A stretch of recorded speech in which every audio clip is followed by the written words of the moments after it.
Ben voilà, je suis punie. Je suis interdite d'aller sur Facebook. Je dirais que j'en parlerai pas parce qu'après tout, quand tu vas sur Facebook, tu sais ce que c'est. T'es chez Tonton Mickey.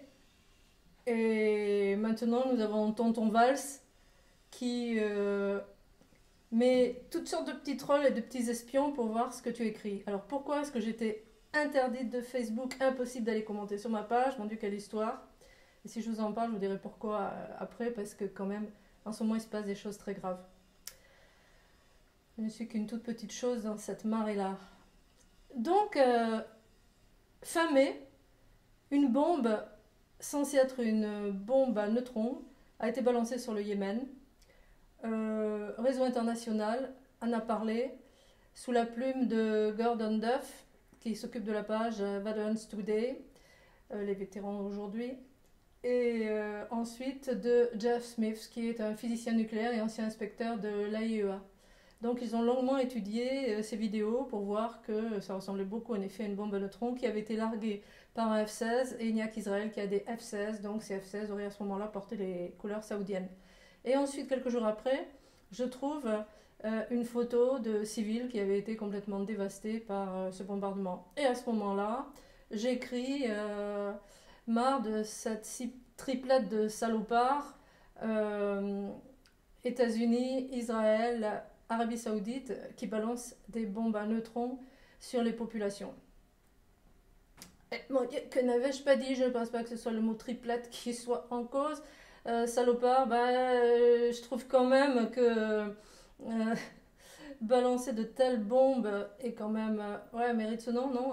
J'aurais pu mettre assassin, je crois que ça aurait été plus intéressant.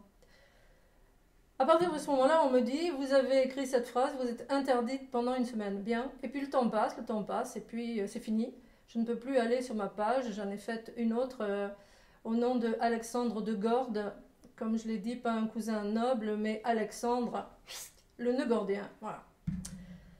Mais si je vous parle de ça, c'est parce qu'il s'est passé des choses beaucoup plus graves. Je pense que vous avez été peut-être au courant de ce qui est arrivé à Pierre Stamboul, qui est le président de l'Union juive française pour la paix. Le raid a débarqué à son domicile au milieu de la nuit, ils ont fracassé une porte. Sur une dénonciation, quelqu'un avait téléphoné en disant « Oh là là, il vient de tuer sa femme et il tire partout ». Et à ce moment-là, le raid est arrivé immédiatement. Alors là, je vous donne ça à faire comme expérience, on va le tenter dans plusieurs coins de la France. On va téléphoner à la police en disant « Oh, j'ai un voisin qui tire, il a tué sa femme, il tire partout ». Et on va voir combien de temps ils mettent si le raid arrive. À mon avis, non. Voilà ce que nous dit Pierre Stamboul de cette histoire. Lundi à 23h, j'ai reçu un coup de téléphone sur ma ligne fixe qui est dans l'annuaire. J'ai décroché, on a raccroché. Et c'est comme ça que le hacker Ulcan, ces fameux mecs qui dénoncent tout ce qui s'attaque à l'extrémisme israélien, il a pu pirater ma ligne, dit-il. Ensuite, il était 3h50 du matin. Le raid a enfoncé les portes du lotissement où j'habite.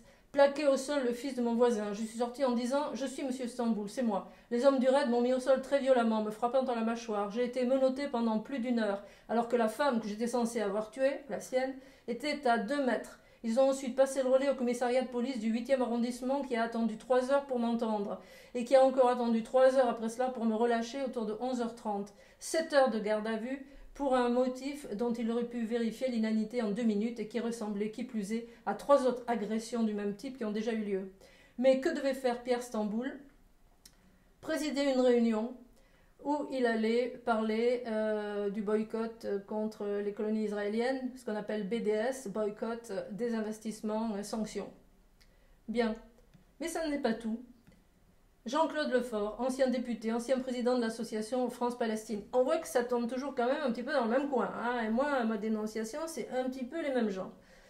Il a fait l'objet d'une intervention de la brigade anticriminalité dans la nuit du mardi 9 au mercredi 10 juin pour des raisons encore obscures.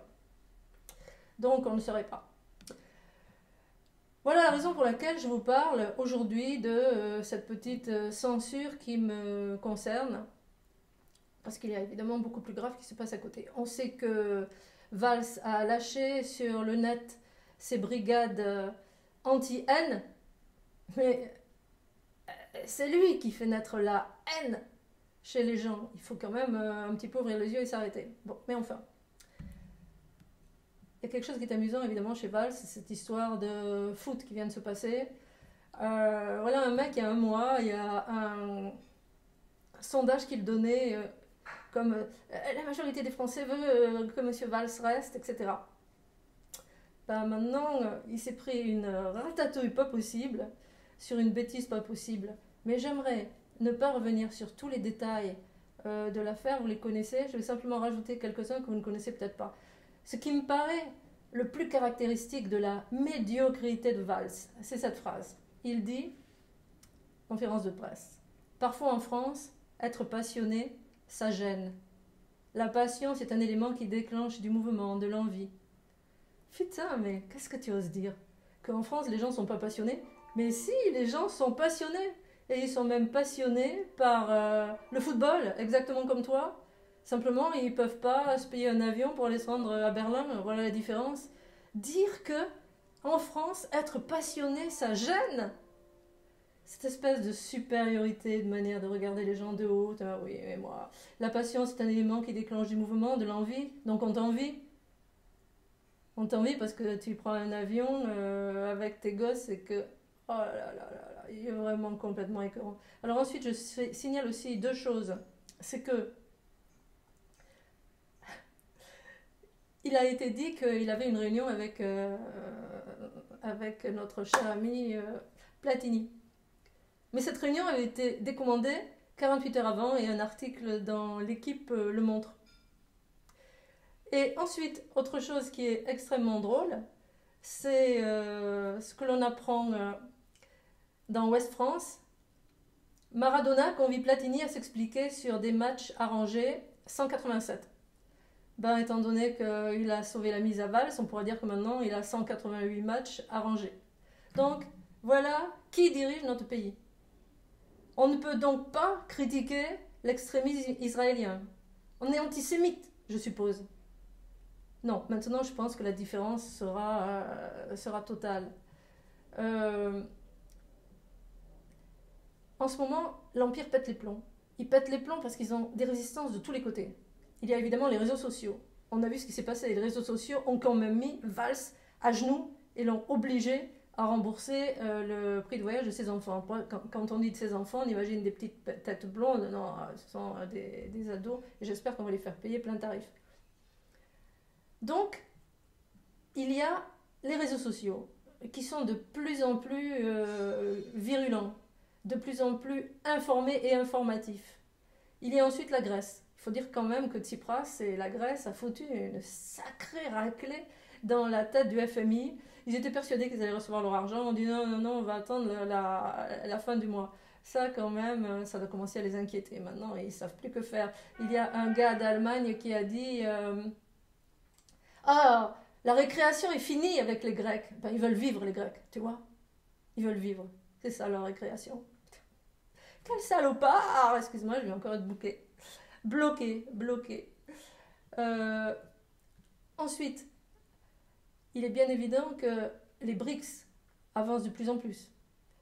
Il est évident également qu'il y a eu une petite victoire, mais une victoire quand même contre TAFTA, puisque des discussions qui devaient avoir lieu n'ont pas lieu. Et voilà pourquoi Obama se ramène. Il veut absolument que la Turquie fasse partie de l'Union européenne, mais va t'occuper de ton pays, t'es pas encore le maître du monde, Obama. Ils veulent évidemment que TAFTA passe le plus rapidement du monde. Il y a quelque chose aussi qui m'a touchée. C'est la déclaration d'un député italien. Voilà ce qu'il dit. Mettons-nous cela bien dans la tête. La bataille d'aujourd'hui et qui sera celle des prochaines années à venir n'est plus entre la droite et la gauche, clivages qui n'ont aucun sens, qui nous ont rendus fous. La bataille se situe entre ceux qui veulent se réapproprier la souveraineté, qu'elle soit monétaire, alimentaire et énergétique, et ceux qui veulent continuer à céder aux organismes internationaux, à l'OTAN, à la BCE et au FMI. À propos de la souveraineté monétaire, il est bien évident qu'on entre dans une guerre terrible et frontale. Nous ne voulons plus que ce soit les banques qui puissent prêter de l'argent au peuple, mais la Banque nationale qui prête de l'argent au peuple et sans intérêt. C'est pas utile puisque les gens qui vont travailler vont donner des richesses au peuple. Donc, ce député continue. Excusez-moi, je n'ai pas marqué son nom. Je vous indiquerai la vidéo. TAFTA, il parle de TAFTA, est une façon de céder cette souveraineté, devenir encore plus vassaux. Ceux qui ne comprennent pas cela sont en dehors de l'histoire. Et il y a, oui, de plus en plus de gens qui sont dans l'histoire, avec l'histoire, qui veulent se battre pour l'histoire d'un peuple enfin libéré de ces psychopathes malades qui n'ont qu'une ambition, faire du fric avec des armes. Tout le monde a bien compris ça maintenant.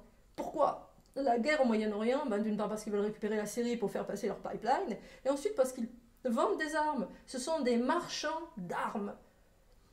Et ils se vendent les uns aux autres, ils font du fric. Et tout le monde doit crever sous les pires bombes. Je ne sais pas combien ça coûte, moi, le genre de bombe qui balance, type bombe à neutrons ou autre. Alors, toujours à propos de TAFTA. TAFTA est une façon de céder cette souveraineté, de devenir encore plus vassaux. Ceux qui ne comprennent pas cela sont en dehors de l'histoire. J'en ai parlé à la Chambre, une Chambre qui était en dehors de la réalité. Une Chambre qui pense au pétrole, au béton, aux décharges publiques, alors que notre richesse est notre souveraineté. Il dit aussi, être des alliés ne signifie pas être des larbins. Et voilà que nous arrive d'aujourd'hui TAFTA, qui en Amérique a détruit la vie de millions d'agriculteurs. Et à ce moment-là, il s'adresse à Federica Mogherini. Dites-nous, Madame la Ministre, ce qui est écrit dans cet accord. Dites-nous ce que cache ce traité. Car nous ne voulons pas qu'il nous arrive ici des tonnes de produits transgéniques, des produits qui vont détruire notre économie et frapper les producteurs, les agriculteurs. Nous ne voulons plus d'une Europe carpette qui ne fasse que les intérêts des Américains. Nous n'acceptons plus d'être des vassaux et d'avaler régulièrement des mensonges, comme les histoires de l'éprouvette de Colin Powell sur les armes de destruction massive de Saddam. Nous n'acceptons pas, je l'aime pour cette dernière phrase, les mensonges sur l'avion de la Malaysian Airlines qui aurait été abattu par les Russes, mais dont les preuves n'ont jamais existé et qui a valu à la Russie des sanctions dont nous, les citoyens, payons aujourd'hui le prix. Ce ne sont pas les patrons de la finance qui paient cela, mais nous, les citoyens. Et c'est tout cela que nous n'acceptons pas.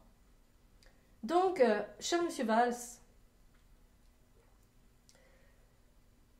je vais vous dire, nous le peuple, si on avait la possibilité de faire une liste d'environ 1 millier de personnes, oh là là, on arriverait à se débarrasser vraiment des plus terribles et des plus dangereux de cette époque. Mais vous, si vous voulez vous débarrasser de nous, il va falloir vous débarrasser d'un sacré paquet.